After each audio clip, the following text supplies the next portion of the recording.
నారాయణ సమారంభాం వ్యాసశంకర మధ్యమాం అస్మదాచార్య పర్యంతాం వందే గురు పరంపరాం. నారాయణం నమస్కృత్య నరం చైవ నరోత్తమం దేవీం సరస్వతీం వ్యాసం తతో జయముదీరయేత్. యజ్ఞేశ అచ్యుత గోవింద మాధవ అనంత కేశవ కృష్ణ విష్ణో హృషీకేశ వాసుదేవ నమోస్తుతే.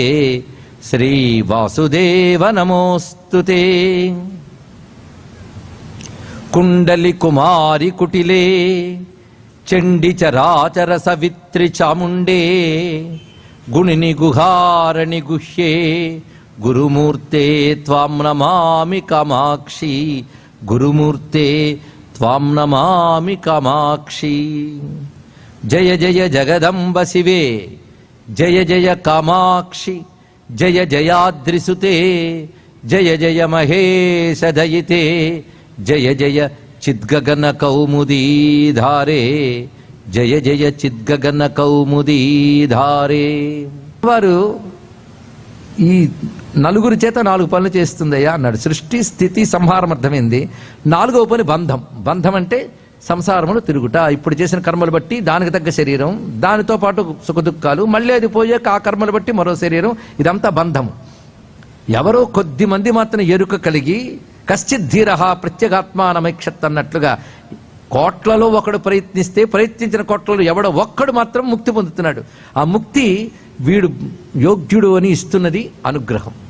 ఇప్పుడు 5 కృత్యాలు: సృష్టి స్థితి సంహారము బంధము మోక్షము.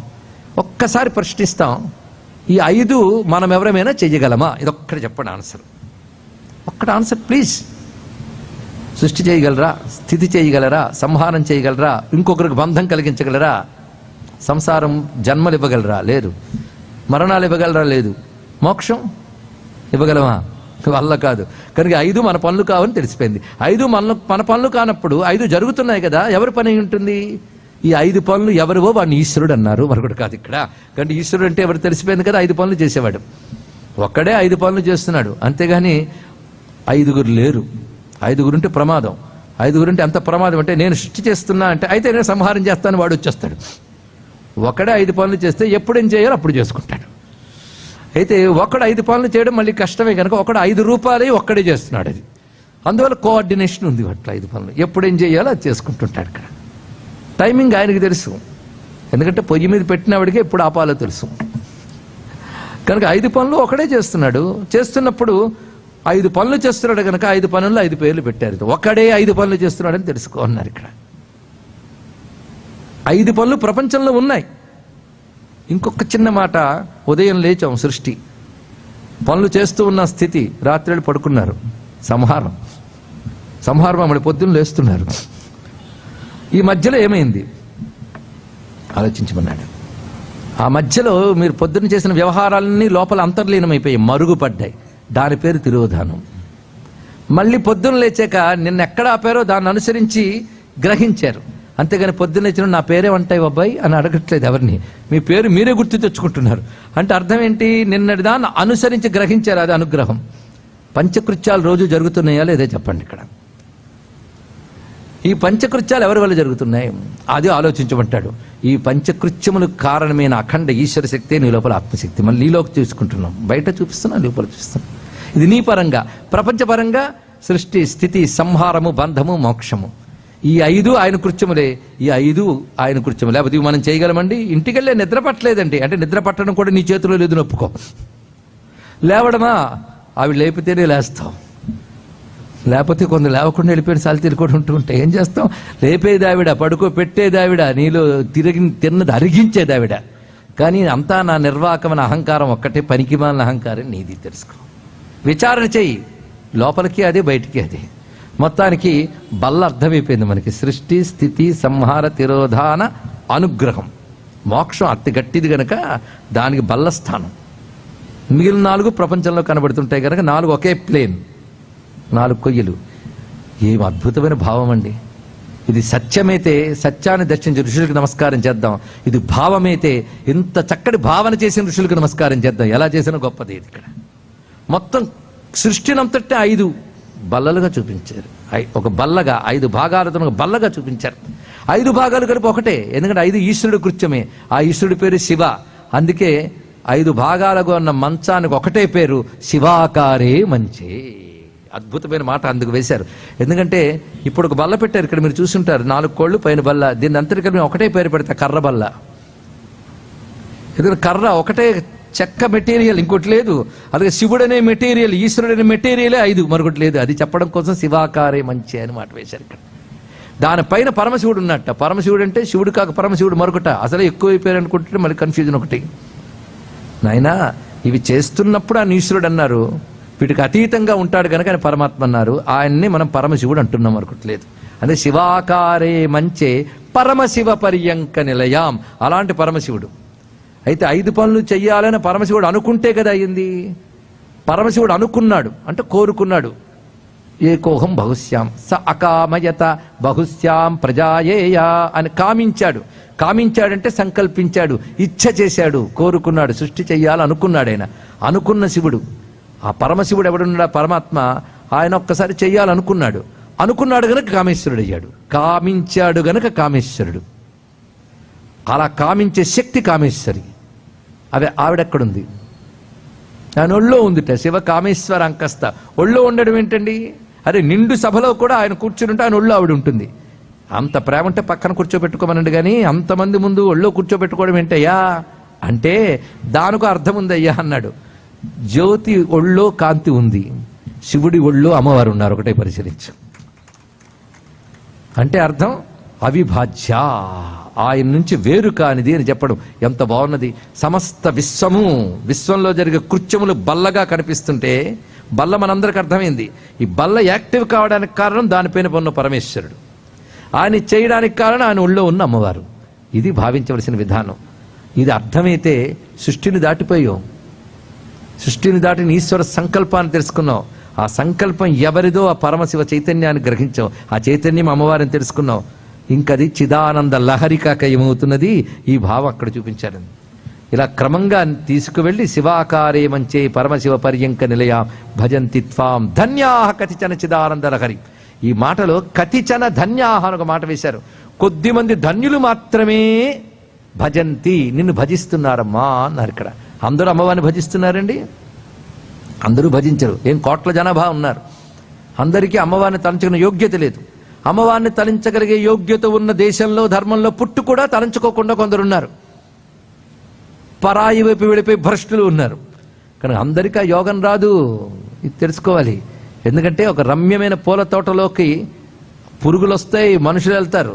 కానీ ఆ పూలలో ఉన్న మకరందాన్ని ఆస్వాదించడానికి ఎక్కడో వచ్చిన తుమ్మెద మాత్రమే ఆస్వాదిస్తుంది, కానీ ఇంకేవి ఆస్వాదించాలి. తెలుసుకోండి. ఇక్కడ అందరూ గ్రహించగలరా? అది దానికి యోగం ఉండాలి. ఆ యోగంతో గ్రహించిన వాళ్ళని ధన్యులు అంటారు. ధన్య శబ్దం అక్కడ వేశారండి. ధన్యులంటే ఏది పొందితే మరొకటి పొందవలసిన అవసరము లేదో వారు ధన్యులు. ఇది బాగా గుర్తుపెట్టుకోవాలి. ఆకలేసిందనుకోండి, అన్నం పొందితే ధన్యత, అప్పటికే ధన్యత. ఆకలికి అన్నము దొరుకుట ధన్యత. అప్పుడు అన్నమే ధనం. ఇప్పుడు అర్థమైంది కదా, ధన్యతనిచ్చేది ధనం. కానీ ఆకలికి అన్నం ధనం, దాహానికి నీరు ధనం, దరిద్రానికి ధనం. కానీ ఏది పొందితే మన అవసరం తీరుతుందో దాని ధనం అన్నారు. ధనం అని ఎందుకన్నారు తెలిసింది కదా. ధనం ఎవడికుందో వాడు ధన్యుడయ్యాడు అంతే. అయితే ఇవన్నీ ధనములేగా. కానీ నిజంగా ధనములంటే ఒప్పుకుంటారా? మీకు అన్నమే ధనం అన్నారుగా, 30 పూట్ల తిండి పెడతాను రండి అంటే తృప్తి ఉండదు, ఇంకేదో సాధించాలనుకుంటాం. అంటే ఇవి ధనములే కానీ తాత్కాలికములు.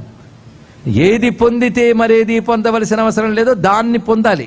అదే ధనం. అది పొందినవాడే ధన్యుడు, వాడే కృతకృత్యుడు, వాడే జన్మని చరితార్థం చేసుకున్న వాళ్ళు. ఇలాంటి వాళ్ళు కతిచన కొద్దిమంది మాత్రమే.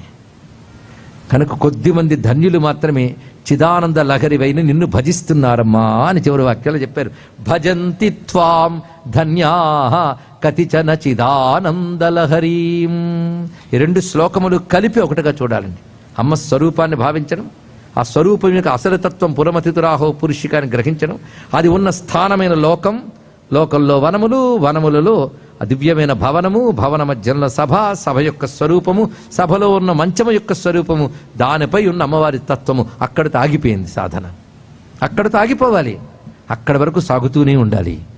సాధన సాగుతూనే ఉండాలి. పొందవలసింది పొందే వరకు చెయ్యాల్సింది చెయ్యాలి. ప్రయాణం అక్కడితో పరిసమాప్తమైంది. ఆ చిదానంద లహరిని పొందడమే. అందుకే అమ్మవారి అసలు స్వరూపం చిదానంద లహరి, కేవల ఆనంద అనుభవ స్వరూపిణి. ఇది దీని యొక్క అర్థం. చిదానంద లహరీం ఒక విధంగా ఉపాసనా రూపంగా అమ్మని భావిస్తూ లోకాన్ని తెలుసుకున్నాం. ఆ తల్లే భావనతో భక్తితో పొందడం ఒక పద్ధతి అయితే, యోగ సాధనతో పొందడం మరొక పద్ధతి. యోగ సాధనతో పొందేటప్పుడు ఈ దేహాన్ని ఒక్కసారి పరిశీలించాలి. ఈ దేహంతోనే కదా ఇంత సాధన చేశారు. కనుక దేహం పనికిమాలింది. ఈ తిట్లు కొందరు చెప్తుంటారు, ఈ పనికిమాలిన దేహం, రక్తమాంసాలతో ఉండే దేహం, ఇదేం గొప్ప దేహమా అని. అదే శాస్త్రం చెప్తుంది దేహో దేవాలయ ప్రోక్త అని.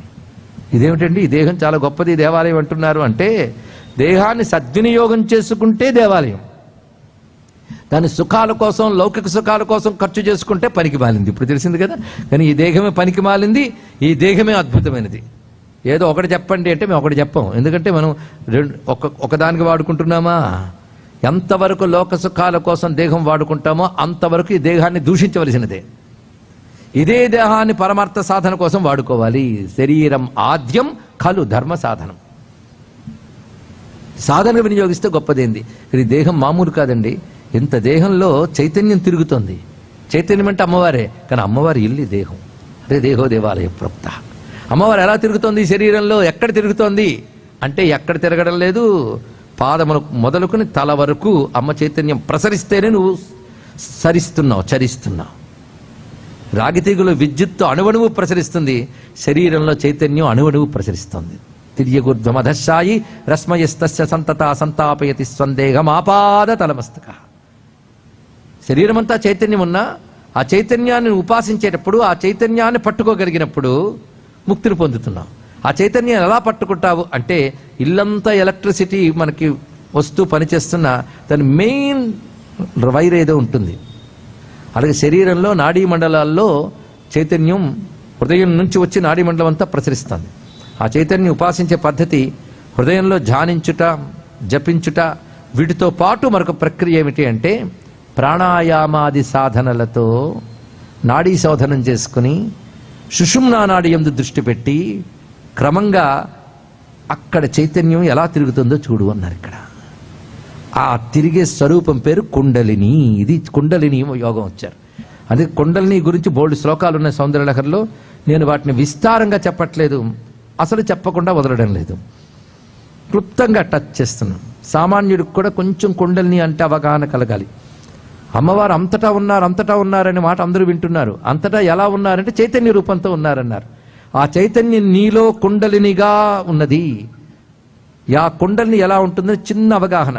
ఇల్లంతా తయారు చేసిన తర్వాత వైరింగ్ చేసేసారు. ఏ ఎక్విప్మెంట్కి ఎలక్ట్రికల్ కనెక్షన్ వాళ్ళు కూడా పెట్టేసుకున్నారు. ఫ్యాన్లకి, ఫ్రిడ్జ్కి, ఏసీకి, లైట్లకి అన్నిటికి పెట్టేశారు. అంతా అయిన తర్వాత మెయిన్ ఏదో ఉంటుంది, దానికి ఎలక్ట్రిసిటీ కనెక్షన్ ఇవ్వాలి. ఇస్తే మొత్తం ఇల్లు యాక్టివ్ అయింది. శరీరమైన ఇంట్లో నాడీ మండలాలను వైరింగ్ అయిపోయిన తర్వాత సుషుమ్నా నాడిని మెయిన్ నాడికి ఈశ్వర శక్తి కనెక్ట్ అవ్వగానే మొత్తం శరీరం యాక్టివేట్ అయింది, నాడీ మండలం అంతా. ఇది సత్యం. ఆ ఎలక్ట్రిసిటీ చిచ్చక్తి అమ్మవారు ఇంట్లోకి వచ్చినప్పుడు ఎలక్ట్రిసిటీ ఎలాగో ఒంట్లోకి వచ్చినప్పుడు ఆ చిచ్చక్తి పేరు కుండలిని. ఇది తెలుసుకోవాలి. ఎక్కడుంది? చప్పట్లు కొట్టిన వాళ్ళల్లోనూ ఉంది, చప్పట్లు కొట్టని వాళ్ళల్లోనూ ఉంది. అందరిలో ఉంది ఆ కుండలిని, అందరిలో ఉంది. కుండల గురించి చెప్పారంటే నాకేం అర్థం కాలేదన్నారు. ఒక ఆయన హార్ట్ గురించి చెప్పారు, డాక్టర్ గారు వచ్చి. నాకు అర్థం కాలేదన్నాడు ఆయన. అర్థం కాకపోయినా వాడికే హార్ట్ ఉంది. హార్ట్ గురించి ఆయన చెప్పారు. నీకు అర్థం కాలేదు కానీ అర్థం కాని వాడికి హార్ట్ లేదని లేదు. కానీ అర్థం కాకపోయినా కుండలిని ఉంటుంది. మనకు అర్థం కాకపోయినా అమ్మవారు ఉంటారు, తెలుసుకోండి. అదే అంటాడు మహానుభావుడు, చిచ్చక్తిగా సర్వవ్యాపినవై నువ్వు తనుషు కుండలిని అంటాడు ఉమాశాస్త్రంలో కావ్యకంఠ వాసిష్ఠ గణపతిని. తనుషు కుండలిని, ప్రతివారి శరీరంలో కుండలిని ఉంటుంది, ప్రతివారి శరీరంలో. అయితే కుండలిని శక్తిని గుర్తించి సాధన చేసే యోగం మానవ శరీరానికి మాత్రమే ఉంది. అవకాశం ఉంది, కానీ మానవ శరీరం అంతా వినియోగించుకోవట్లేదు. ఎందుకంటే విశాఖపట్నంలో ఉన్న వాళ్ళకి బీచ్కి వెళ్ళే అవకాశం ఉంది, కానీ విశాఖపట్నం ఉన్న వాళ్ళందరూ బీచ్కి వెళ్ళరు, తెలుసుకుంటే. ఎవరో అందులో కొద్దిమంది వెళతారు. అలాగే మానవులకు అవకాశం ఉంది, కానీ మానవులందరూ అవకాశాన్ని సద్వినియోగం చేసుకోవట్లేదు. అందుకే మాటి మాటికి శాస్త్రం ఈ శరీరం దొరకడం కష్టం రా బాబు, సద్వినియోగం చేసుకొని ఘోషిస్తున్నది అందుకు. ఎందుకంటే వెన్ను నిటారుగా నిలబడగలిగే శరీరం ఒక్క మానవుడిదే. ఇవి జంతువులు కొన్ని ఉన్నాయంటే కష్టపడి కోతి ఆ మాత్రం ఉండగలదు, మరి ఎక్కువసేపు మళ్ళా ఉండలేదు. అది దాని పద్మాసనం వేయి, హఠాసనం వేయి అంటే వేయదు, అది దాని చేత కాదు, అది వేయగలిగేది ఇదే. అందుకే అలా యోగం చేయగలిగే శక్తి ఉన్న శరీరాన్ని కూడా కోతుల్లాగా కుక్కల్లాగా వాడుకోకూడదు, మనం సాధనలుగా వాడండి. అందుకే సాధనగా వాడాలి ఈ శరీరాన్ని. అలాంటి శరీరం ఇచ్చాడు. అంత నీలో ఉన్న దివ్యత్వాన్ని గ్రహించి అనుభవించగలిగే శక్తి ఇచ్చిన మానవ దేహం దొరికినందుకు ముందు పరమేశ్వరుడికి నమస్కారం చేసుకోవాలండి. అందులో కుండల్ని ప్రసరిస్తుంది. ఆ ప్రసరిస్తున్నప్పుడు నీ శరీరంలో పంచభూత తత్వాలు ఉన్నాయి, ఒప్పుకుంటావా లేదా? అవునండి, హిందూ మతంలో చెప్తారండి పంచభూతాలని. హిందూ మతంలో కాదు, అన్ని మతాల్లోనూ అందరివి పంచభూతాలే, తెలుసుకోండి ఇక్కడ. అయితే అంతటా ఉన్న సత్యాన్ని చెప్పే మతం పేరు హిందూ మతం, అంతే తేడా. పంచభూతాలు శరీరంలో ఉన్నప్పుడు పంచభూతాలని కంట్రోల్ చేసే వ్యవస్థ ఉంటుంది. మీ ఊళ్ళో మీ ఇంట్లోకి నీళ్లు సప్లై చేసే వాటర్ డిపార్ట్మెంట్ లేదా? అలా ప్రతిదానికో దాని కంట్రోలింగ్ పాయింట్స్ ఉంటాయి. అన్ని పంచభూతాలు శరీరంలో ఉన్నాయి, వాటి కంట్రోలింగ్ పాయింట్స్ 5 ఉన్నాయి. ఈ పంచభూతాలు బేస్ చేసుకునే పంచ జ్ఞానేంద్రియాలు, పంచ కర్మేంద్రియాలు, పంచతన్మాత్రలు, అంతే మీకు తెలిసిందే. కానీ ఈ 5 మెయిన్. ఈ 5ని కంట్రోల్ చేసే 5 పాయింట్స్ శరీరంలో ఉన్నాయండి. కూర్చున్న చోటు మూలాధారం అయితే క్రమంగా అక్కడి నుంచి స్థానములు మూలాధార, స్వాధిష్టాన, మణిపూర, అనాహత, విశుద్ధ 5. భూతత్వం నుంచి ఆకాశతత్వం వరకు అయిపోయింది. 5తో శరీరం ఉంది, ఒప్పుకుంటున్నారు కదా? 5ంటితోనే శరీరం ఉందా? శరీరంలో మీరు చెప్పే ఇంద్రియాలు అన్నిటికీ 5, మరొకటి కాదు. ఈ 5ంటితో ఉంది శరీరం అంతా. కానీ 6వ వస్తువు ఒకటి ఉంది. మీరు ప్రాణం అంటారేమో, ప్రాణం వాయువు, అది కూడా 5ంట్లో ఒకటే. 6వ వస్తువు 5ంట్లోది కాదు. ఏమిటది చెప్పండి? మనస్సు. అదొకటి ఉన్నది. ఎన్నయ్యే? 5 + 6. 6 తప్ప ఇంకో ప్రపంచం ఉందా చెప్పండి? కొంచెం ఆలోచించండి. నేను కాలక్షేప కబుర్లు చెప్పట్లేదు, ఆలోచించవలసిన అంశాలు చెప్పుకుంటున్నాం. అదే సౌందర్యలహరి. 6 తప్ప మరొకటి ఉన్నాయా? 6 ప్రపంచం మొత్తం. ఈ 6 గుర్తుపెట్టుకుంటే తర్వాత శ్లోకాలన్నీ దీని బేస్ మీద వెళ్ళిపోతాయి. ఈ 6ంటికి విశుద్ధ వరకు ఆకాశ పంచభూతాలు అయిపోయాయి. 6వది మనస్సు అన్నాం కదా. ఈ మనస్సుకు కావలసిన పాయింట్ ఉన్న చోటు పేరు భ్రూమధ్య స్థానం. దీనికి ఆజ్ఞ అని పేరు. అందుకే ధ్యానం చేసేటప్పుడు అక్కడ దృష్టిని ఒక్కసారి కాన్సన్ట్రేట్ చేయమంటారు. అలా చేస్తే అటు ఇటు చెదిరిపోతున్న బుద్ధిని, మనస్సుని ఏకాగ్రపరచగలంట. అది సాధన బాగా చేస్తే ఏకాగ్రత పరమేశ్వరుని పొందవచ్చు, అది వేరే విషయం. కనుక పాయింట్ ఇది, బుద్ధి చక్ర స్థానం అది ఇక్కడ. కనుక ఎన్ని చక్రాలు ఎందుకున్నాయి ఇప్పుడు తెలిసింది కదా. పంచభూతములు నియంత్రించే పంచచక్ర స్థానములు.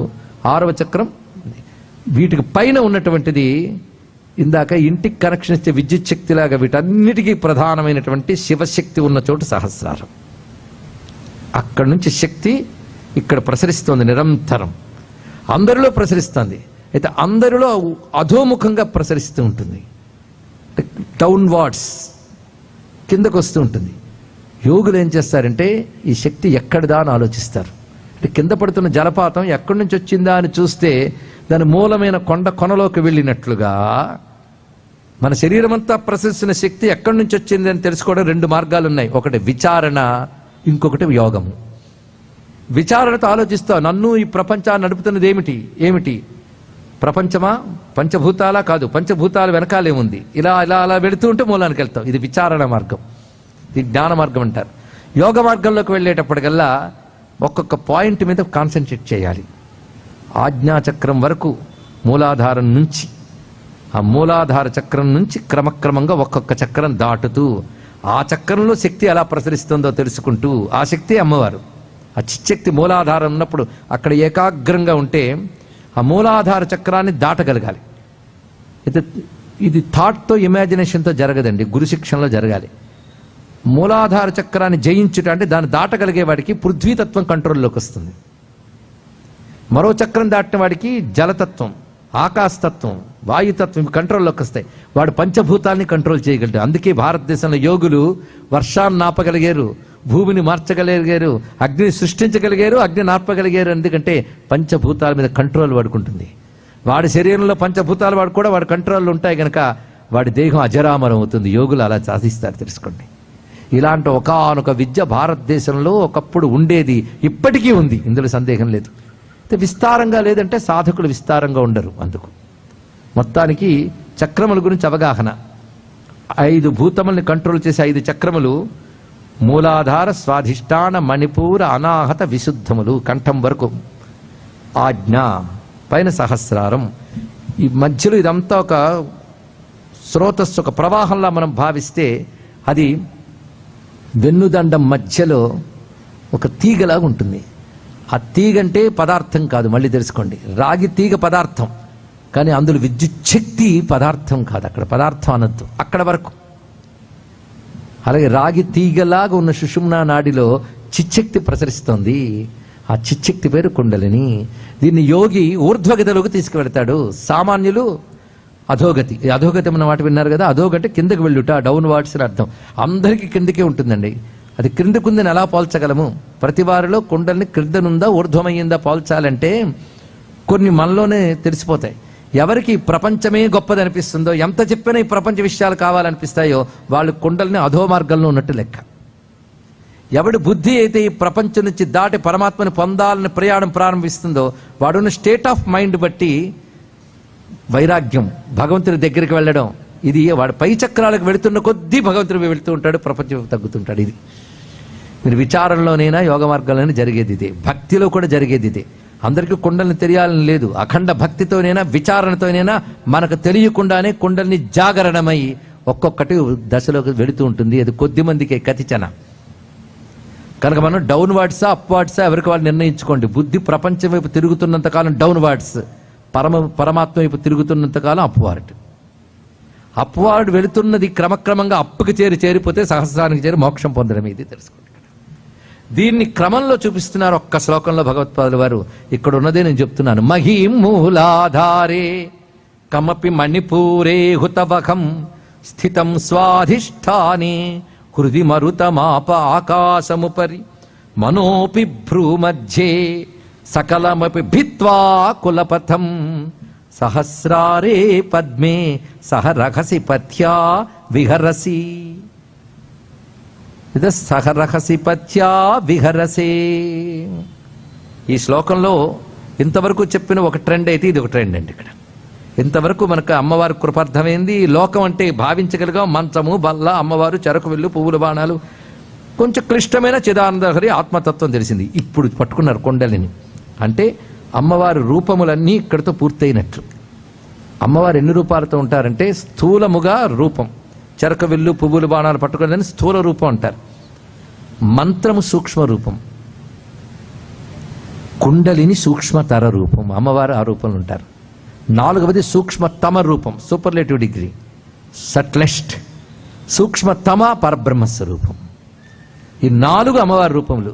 స్థూల రూపం విగ్రహం, సూక్ష్మ రూపం మంత్రం, సూక్ష్మతర రూపం కుండలిని, సూక్ష్మతమ రూపం పరబ్రహ్మతత్వం. 4 అమ్మవారే.